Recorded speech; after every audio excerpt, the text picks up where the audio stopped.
welcome to another video. This one has been requested several times, at least. Several's actually underselling it. It's been requested a lot on YouTube and Instagram, so we finally got everything we need together, including my business partner and coach of 4 years, Jonathan Payne, but we'll get to him. Enough. So we've got everything together just to run through what is going to be a mini series on how to balance strength and endurance training and to become hybrid AF.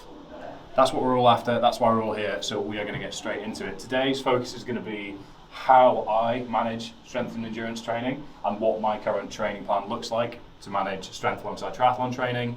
I'm currently training to squat 250 kilos as well as a race on the 5th of December. You can do some digging online to figure out what that might be if you can be bothered, but whether I can travel or not, I will be doing a full distance triathlon of some sort on the 5th of December. Already got 2 under my belt this year and I'm looking to squat 250 in the next couple of weeks. So part 1 is going to be on my hybrid training split. Part 2 is going to be on the importance of managing stressors and maximising efficiency. Part 3 is going to be on Prioritisation and specificity. Thank you, I forgot my notepad, left it downstairs. And part 4 is going to be on why less is more and why you are more than likely doing too much training, and that's where you are going wrong when balancing strength and endurance training. So for those who might not know, I'm Fergus Crawley. I like to pretend that I'm hybrid AF. I've done a variety of strength sports. My background was in powerlifting and rugby beforehand, and now specialised in balancing the two side by side over the past couple of years. I've squatted 500 pounds and run a sub 5 minute mile in the same day. And earlier this year, I totaled 1,200 pounds and completed a sub 12 hour Ironman distance triathlon in the same day as well to honour the anniversary of the 505. This is my business partner and coach for 4 years, Johnny Payne. I am Johnny Payne. Hi. And he's going to tell you a little bit about him. I don't know if we're going to edit in there, I'm just going to run straight through this. This is what I deal with on a day-to-day basis. So I am Johnny Payne. I have been Fergus' coach now. We say 4 years, but maybe going on 5. Yeah, we're going 5. Getting on there now. So I've been present for all these ridiculous challenges and for all the work that we've done thus far and continuing. My background is in combat sports. I specialise in military selection, and have actually had a background myself in quite a lot of these endurance and strength events, but now kind of take a more of a coaching role for now. So for those who don't know, we are 50% and 50% of Omni Performance. There's a few exciting things going on there though, so we will no longer just be the 50%, 50%, there's more going on. But Omni Performance is basically a company created to help people realise their hybrid ambitions. We do the detail, you do the work, is sort of the brief that we're working to. So this is more just focused on giving you as much of an overview of how you can change a few things at your end. We're not going to be able to tell you exactly how you should be programming for your specific goals. These are some considerations that you can take on board so that you can be a bit more sensible, a bit more focused, and a bit more intended in how you approach your training. So we've currently got about 85 clients one-to-one at the moment. We've got one training template live. So if you do want to explore any of the coaching options that we offer, all the links are down in the description below. But we're not wanting this to be a sell, we're wanting this to be as informative for you guys at home as possible, because to be quite honest, at the moment our coaching is at capacity. So we can't offer you much right now. But moving on, what we're going to do first of all is just run through my current training split, training plan for my triathlon strength goals. This is what I've been doing for most of the year, or a variation of, and we'll run through it and then we'll explain the logic behind why it's formulated that way. So first and foremost, every Monday, for anyone that follows me on Instagram will know, it is very much focused on heavy lower body work and sprint work at the track. Sometimes I've got turbo sessions in there as well, but for the majority of the time it's sprints or reps. So this is where I'm doing my heavy squats, this is where I'm doing my heavy deadlifts. At the moment I'm just doing squats as I'm very squat focused. Comes back to the point on specificity that we'll discuss later on. But then normally I'm going AM heavy lower, PM sprints or reps at the track, but sometimes I do bolt these two together depending on how intense the lower body has been. At the moment I'm sort of around the 210, 220, 225 mark on my squats, so I'm making sure to get them done in the morning so that I've got a bit of food and rest in me for my sprints in the evening. These can range from 200 meters to a mile more or less. At the moment I've been working on 5x1Ks because I'm not really needing that top end speed anytime soon. It's all very focused on developing my threshold work over a longer period of time to piece it together for a race. Tuesday I've got heavy upper in the morning and then swim drills or intervals in the evening.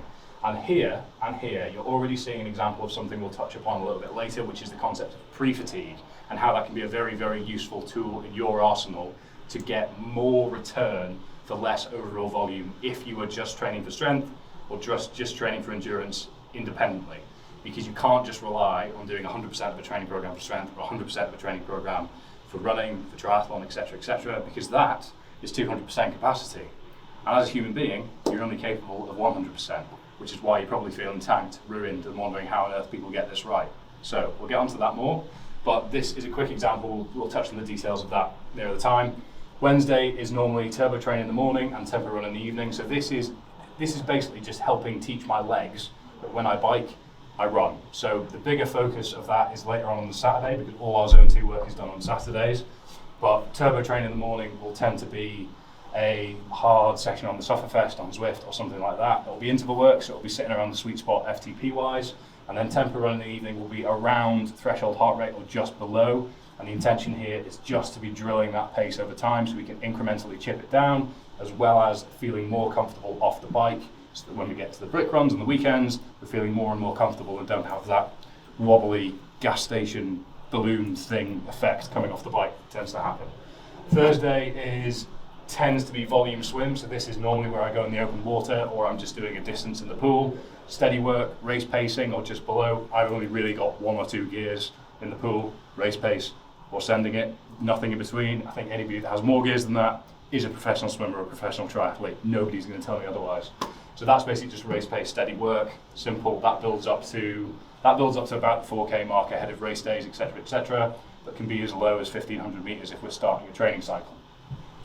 Friday tends to be full body, but with a very clear focus on pre-fatiguing us in the areas that we are going to be using most dominantly on the Saturday, as well as providing as much assistance work that is relevant to our strength goals here and here, but also complementing the movements in triathlon. So we will pick the full body components, not arbitrarily based on squat, bench and deadlift are good full body movements in and of themselves, but for example, I've been doing a lot of kettlebell, goblet squat and goblet reverse lunge work because that works my upper back, that works my biceps, that works me pulling back here and getting comfortable here, because if I'm spending hours in the aero position on Saturday, I want to be as strong and stable here as I can be. So we've got to be quite considered with how we approach that.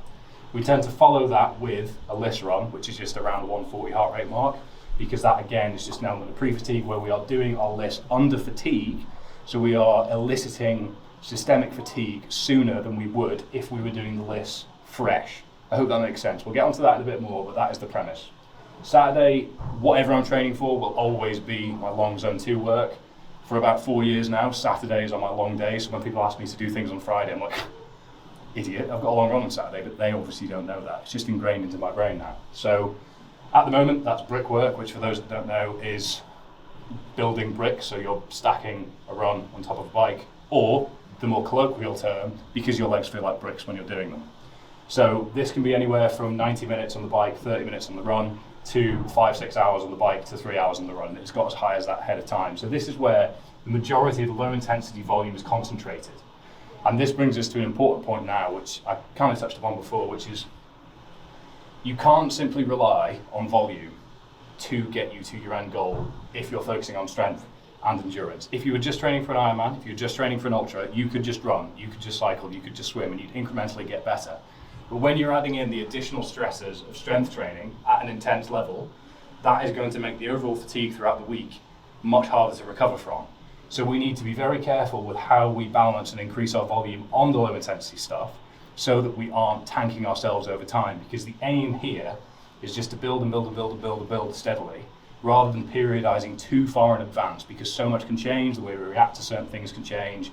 We can have a bad night's sleep, which might make this session awful, which might accumulate more fatigue here, which then catches up with us here, because this feels harder than it would had we had a good night's sleep here. So these are the things that we need to consider, and we'll touch upon in the next elements of the videos, but that is how I currently structure things, and every Sunday is a full rest unless I've got like a big focus training weekend, like if I'm training for an ultra, I might have a 20 mile on Saturday, a 30 mile on Sunday, something like that. But for the most part, that is how my structure has looked for strength and triathlon training for most of 2021. It's not that glamorous, there's no secrets in here, there's no revolutionary considerations that we've come up with. All we do is look at my MRV across the week from years of working together and determine how much I can recover from as an individual so that each session is maximised in terms of the output we're developing, so that the percentage that we're devoting to each modality, so strength, running, upper body, swimming, bike, run, swim, weights, run, bike, run. There's a lot going on. So we can't do 100% on each, which means we can't get away with just half-arsing it and making it up as we go along. So we need to be specific, intentional, and determine what we react well to, what we don't react well to, so that we can go through it. And this is what we do for all our clients. We basically just incrementally build over time. I mean, this isn't exactly how it looked for a standard strength and triathlon client. It's loosely sort of how we structure things, because we peak intensity at the start of the week and peak volume at the end of the week, as you can see. And that curve inverts as the week goes on, and that means it's easier for us to monitor what the intensity of this session does to impact our abilities on this session. And then if that session is then impacting this, then we can work backwards and reduce the volume and intensity here, so that we've got a constant build and drop each week. So we're treating each week as an almost microcycle, but it's not periodized. We're viewing each week in its context, in its individual context. If somebody goes out and has 27 beers on a Saturday, then the Monday is probably going to be dropped in terms of intensity, because that residual fatigue is going to affect them here. If that takes more from them on the Monday than it normally would, then the rest of the week will struggle. So we need to be very intended. That's a bit of an overview from me. I'm going to let Johnny give a bit more insight on why we structure things that way and how we do that for ourselves, for our clients, and how you can consider it and apply it to your training at home. As Fergus says, we can look at this as being Fergus's programming breakdown over the course of a week. And this is a general microcycle, and how he's described it really is generally how we're working through this. But if we consider it for you, the client, or you, the budding hybrid AF athlete, then we need to kind of break this down a little bit more, in a bit more of a generalised fashion, so that you can understand how to piece this together, perhaps for yourselves, or even just understand why and how we're doing certain things, so that you can kind of feed into Fergus's videos a little bit more and understand a little bit more. I should apologise, I have a missing tooth that got knocked out at Jiu-Jitsu, which is hybrid AF. Nice save.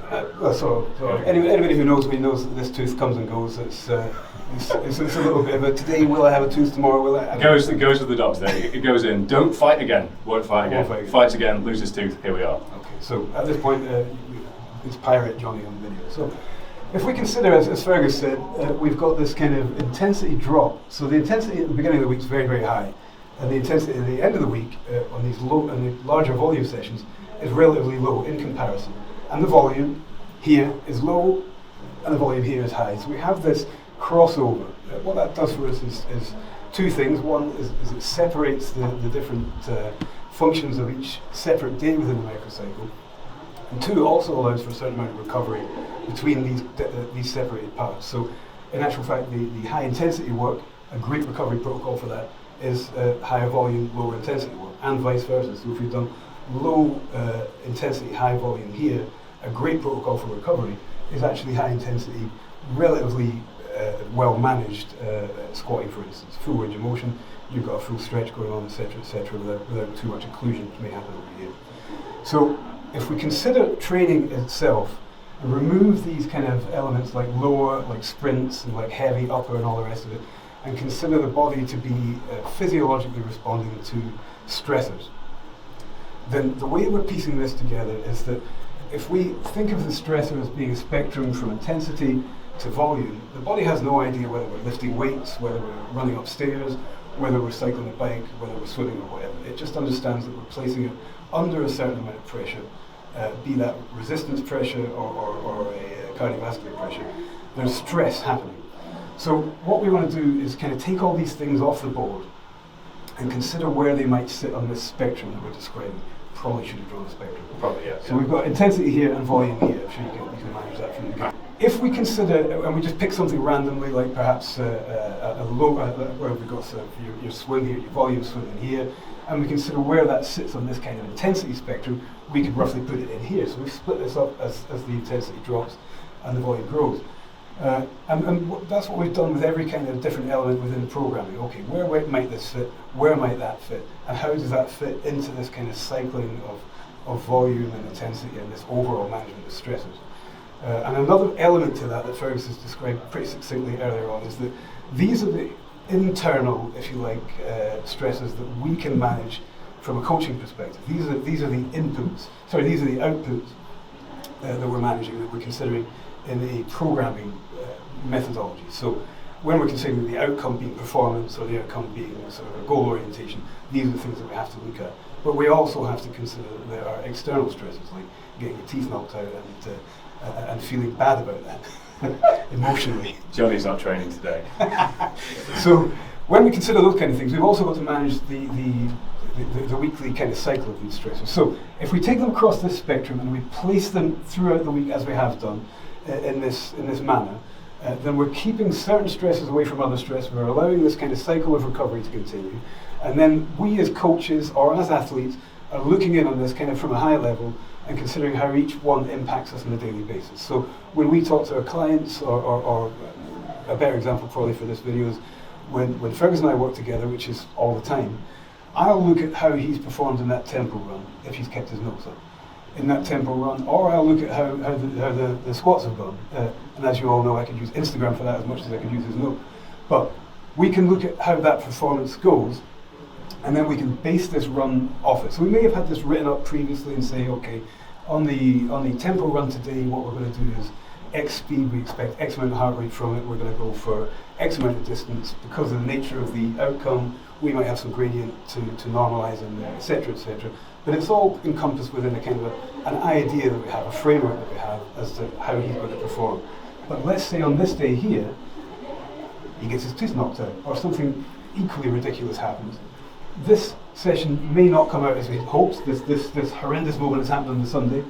This session may not come out as hoped. He may feel emotionally drained because of the trauma of having his teeth knocked out. And we go through this session and it doesn't produce the results that we expected. And expected is kind of a floating word here, because we have ideas of what we want from these sessions, but we're aware that that's a movable feast. So now that we know that, we also know that there's a little bit of external stuff. So these are external stresses versus these internal ones, if you like. We're going to go into the very next day and know that he's been overly fatigued for what we thought might have been RPE 8 is now an RPE 9, maybe even 10. So we're going to probably have to reduce some of this already here. Maybe not much, maybe because we've got an upper lower split, we can say, well, let's crack on and see if that was just a blip, see if we've had a chat, everything's okay, see how this goes. But we're also already mindful of these sessions as the week goes on. And as Fergus alluded to earlier on, what we might end up with is already a reflection on this session here having gone not in the manner we expected, not badly, it's just different. That now extends itself out through the week into the stresses that we have to counteract, that we've placed on his level of stress, on his recoverable volume, as suggested. So in here, let's say we had written out, I don't know, we want 165 beats per minute. We expect you to run at a 7.5, 8 minute mile for that. We know we've got some hills and all the rest of it, but I also know this has been a session that has impacted it greatly. We're not going to reduce this, as you said earlier on, to a list session. We're going to get you maybe off the feet, only on the bike, just so we don't have this kind of constant fatigue going on. And we're going to say that we're actually going to cap the heart rate here, 150 beats per minute, for instance, and maybe even reduce the time. Maybe extend the time out just that little bit, but keep things about 140, 150 beats per minute, which might be specific to Fergus, but it's certainly lower than this kind of tempo sub-threshold that we were initially looking for. So this is how we're adapting as the week goes on. The pattern stays the same, and the motivation through the week stays the same, and the reasons that we have things placed around here, but as well as all these stresses that we're identifying from the very start from a performance perspective, we also have to consider these external stresses come into play. Before we actually dive into the other elements that we're going to touch on, to distill that down to how it applies to you, the crux of it is what you just said there, which is the pattern stays the same, but the adaptability is dependent on the outputs that we receive. Yeah. So whilst this is why we don't pretend we have the be-all and end-all methodology. All we have is ability to monitor these data points, these stresses across the week and place them within the context of that training week, and then adapt and move forwards, because we're not aiming to sort of periodize in build, drop off, build, drop off. We're almost aiming to start here, which is a minimum point of low volume, and this is where people tend to be surprised at how little volume you prescribe them to begin with, because I'm wondering, well, if I'm training for this, shouldn't I be training twice a day, every day? No, what we should be doing is establishing where you are now, and then really steadily over time, just incrementally building that like this. There'll be some drop-offs as we go, but the aim is to get you back to that rather than peaking, troughing. So aerobically, we're trying to bring, so let's say we took a client that was strength focused and wanted to support at the aerobic base. Their aerobic work would not be complicated, it would simply be base building aerobic work. There's nothing complicated there, we're not going to pretend that we have the solution that's been missing from the industry for years and years. All we're doing is applying this pattern to my specific goals, working through it, monitoring the outputs and adjusting where needed, but most importantly putting our ego completely aside, acknowledging that whilst I might have been prescribed an hour at 7-minute mile pace, where I blew up 30 minutes in, that's not me falling short, that's not me failing, that's me potentially having failed to account for the intensity that came from this session. So therefore we use that as data, combine those two considerations, do it differently the following week. Now that's the only way over time this can be sustainable without injury, without constantly peaking and troughing, and without constantly asking, can I actually do this? One week to another, a great example on this is sometimes this will feel fantastic, and then I know this will feel awful. And vice versa, if the volume on this is really high, I might go into this and get split in half by 80% on a back squat. It's kind of unpredictable, but then what I do is rather than being emotional about that information, I take that information, apply it to the context of the week, liaise with Johnny, and then go again. And that's how we're constantly trying to build. But the work is done constantly at a relative intensity. And that's where things like Louis Simmons, Conjugate have based their considerations in the past, because they work at relative max on certain days, and relative is dependent on your overall fatigue, your overall state of being, your mindset, the environment you're in, etc. So my heavy lower might be the best that I could have produced on that day given the context, which means that relatively speaking, it's the best work I could have produced on that day. So for you, this isn't what you should be doing. What you should be doing is taking the considerations that we have and applying them to your specific goals, but we will get into that in more detail. That kind of wraps up an overview of my strength and endurance training program split at the moment. What we're going to touch on next, and Johnny's gone into some detail already, but we'll flesh that out in a bit more digestible terms. In the next video is how we manage stresses and basically how we manage stresses and maximize efficiency across the board. Then we'll go on to how we prioritize and make things as specific as possible, and then we will touch upon why you might be doing too much volume and why less might well be more. So part one, hope you enjoyed it. Don't forget to like, comment, subscribe, and Johnny has one more thing to say. Oh really? No. Goodbye. Say like, comment, subscribe. Oh! Like, comment and subscribe. You better do it now.